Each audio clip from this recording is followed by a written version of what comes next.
Christmas Eve is supposed to be the safest night of the year. Family, food, comfort. But that night, someone tried to break into our home.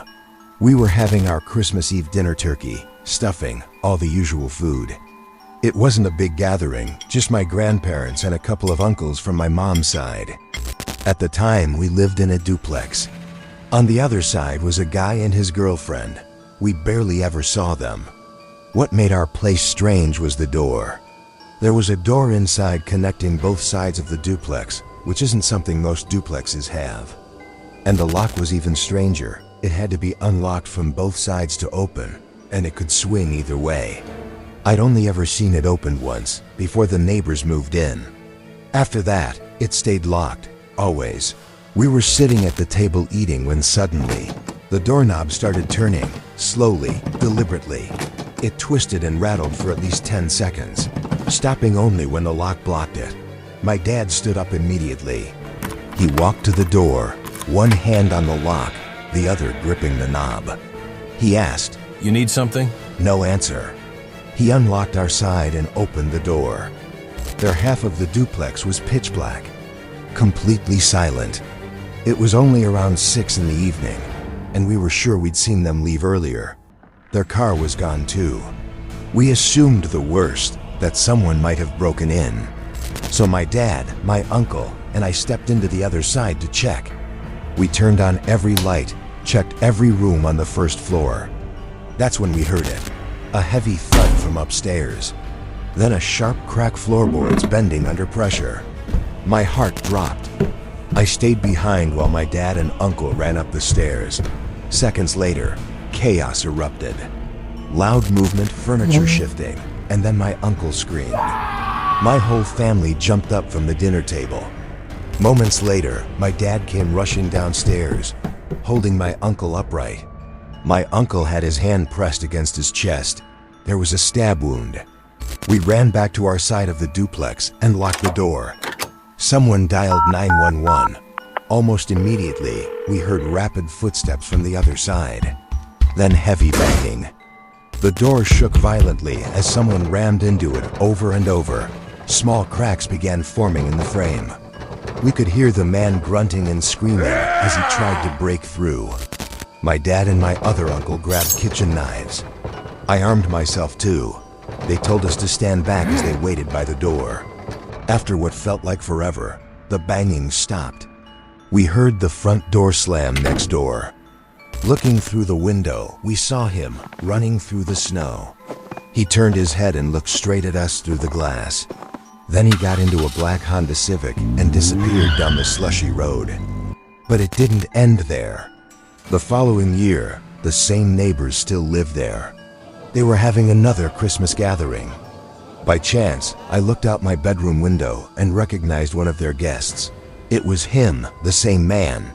When I told my dad, he agreed and we confronted him. He denied everything. Even the neighbors defended him, saying he was from out of state. We had no proof, but we knew one thing. For some reason, those neighbors had set that up. We moved out about a month later, because after that night, home never felt safe again.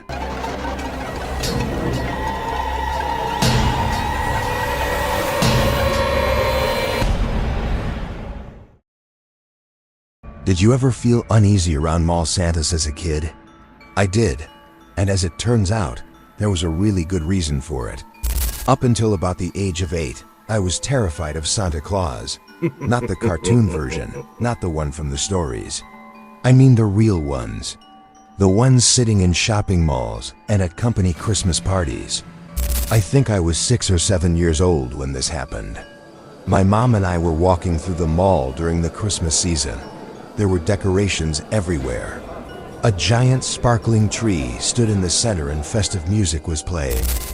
And then I saw him. A mall Santa, sitting all alone on a big chair covered by a thick green blanket.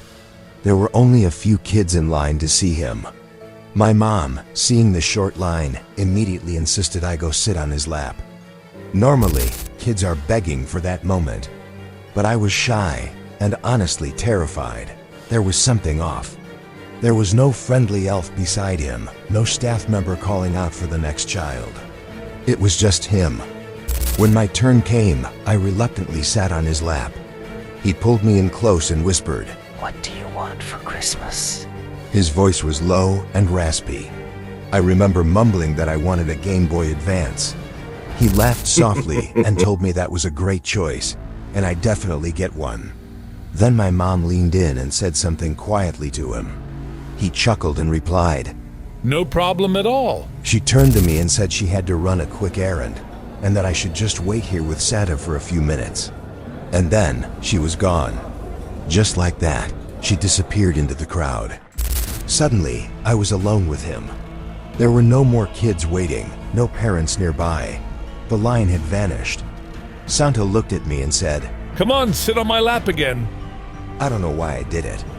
I guess when you're a kid, you just listen to adults. But I climbed back onto his knee. This time, he pulled me in even closer. So close that my back was pressed tightly against his chest. Even now, just thinking about it makes my skin crawl.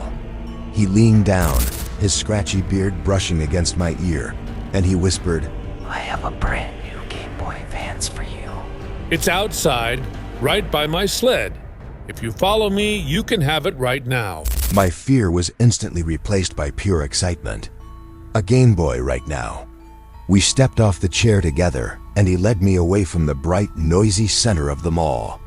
We walked down a quiet hallway toward one of the side exits.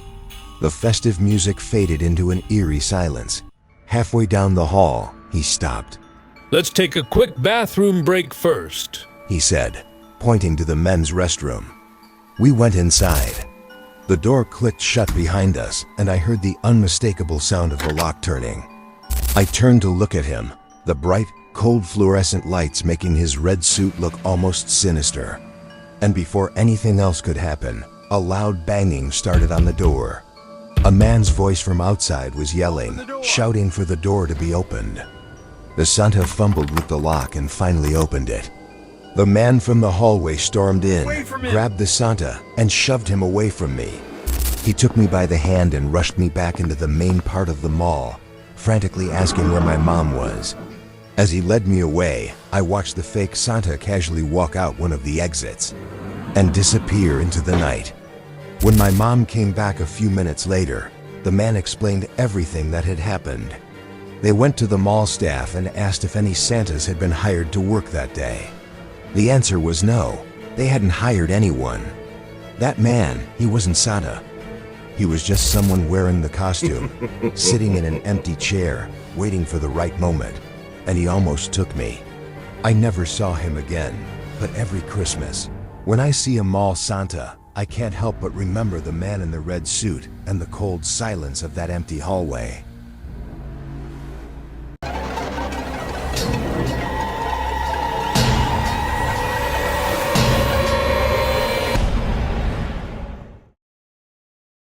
When I was 5 years old, I woke up on Christmas Eve night and met someone who wasn't supposed to be there. This happened when I was only 5 years old. It was Christmas Eve night, technically Christmas morning. I woke up around 3 in the morning for no real reason. Just that little kid curiosity. I wanted to see if Santa had come yet.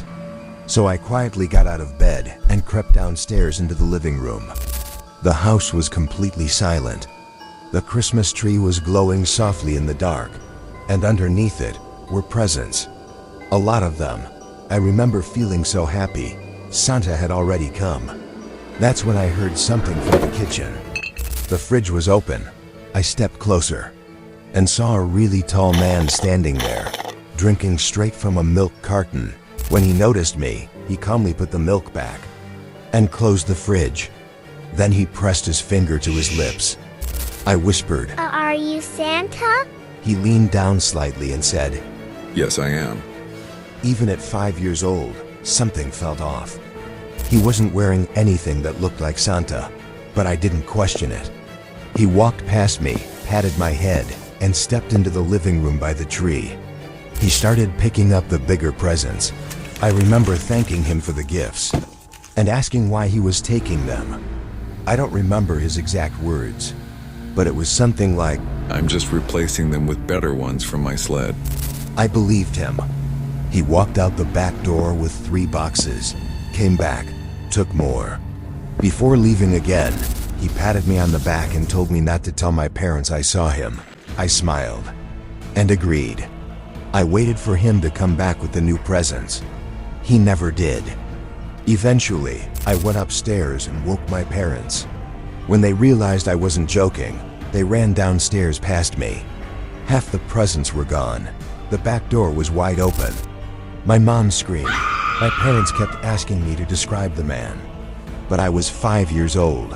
All I could tell them was, he was tall. It's been almost 15 years since then. And now it's just a story I tell. But sometimes I still wonder, what would have happened if I hadn't gone back upstairs? If you like slow, creepy horror stories like this, please like the video and subscribe. And also keep your doors locked.